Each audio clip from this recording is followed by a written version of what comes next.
ఎవడికి ఏ కష్టం వచ్చినా అప్పటికప్పుడు ముడుపు కట్టేస్తాడు, అప్పటికప్పుడు అమ్మవారికి నమస్కారం చేస్తాడు.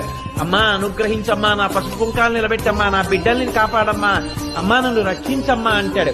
ఎవడు ఎక్కడ ఎప్పుడు ఎలా ప్రార్థన చేస్తాడో ఎవడికి ఎరుక. రాత్రి అయ్యేటప్పటికీ నేను పడుకుంటానయ్యా, మీ మొరలు వినలేను అని చెప్పి అమ్మవారు ఎప్పుడైనా అందా?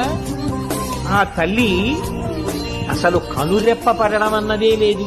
ఎందుకని? ఆ తల్లి కనురెప్పే పడిందా లోకాల్లో అయిపోయింది.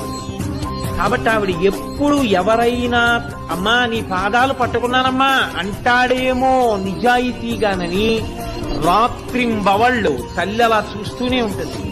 ఎవరైనా కాని అమ్మా అని గట్టిగా ఆర్తితో నమ్మకంతో పిలిచారో అంతే, ఉత్తర క్షణం ఆ తల్లి అనుగ్రహించి పలికేస్తుంది.